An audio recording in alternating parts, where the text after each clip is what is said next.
Malema blocked from addressing striking Lonmin miners, and gold continues with its 7-month high. Good afternoon to you.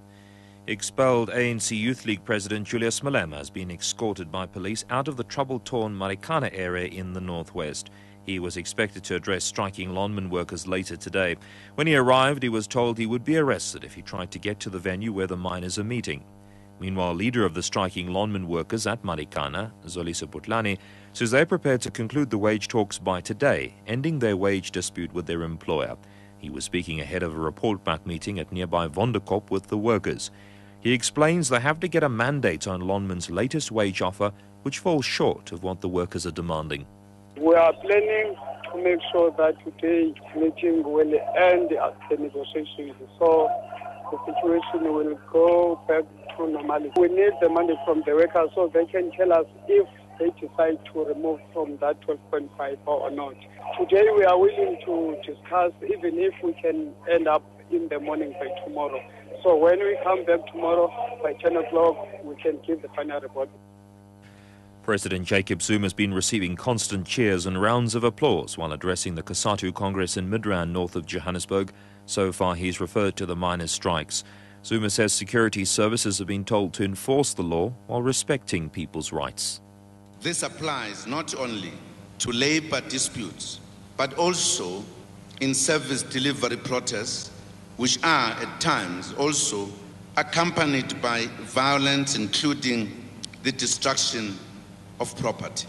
We appeal to some political party leaders in the country who have been vocal to desist from irresponsible language of comparing the Marikana law enforcement campaign to apartheid-era measures. Gold is holding around 7-month highs. This after the U.S. Federal Reserve Bank's pledge to keep interest rates low undermined the U.S. dollar and encouraged investor appetite for gold. The Fed said last week it would keep U.S. rates near zero until the middle of 2015. Gold has risen by 13.2% so far in 2012, putting it on course for an 11th yearly price increase. Bruno van Eck is a trader at South Africa's Tebe Stockbroking. I think if the QE3 does come through and the buying does carry on, we will see continued buying of these metals again. Meanwhile, platinum shares have fallen slightly by 0.2% following weeks of labour unrest. The Western Cape Premier Helen Zille has indicated that the decision to close 27 schools in the province is not final. This follows strong opposition to the proposed closure by COSATU and other groups in the province. She's attributed the proposed closure of the schools to poor management, saying some schools are in a bad state while others lack teachers, with one teacher having to teach several grades. Zille was speaking to the SABC after addressing students at the University of Cape Town. We haven't taken the decision yet.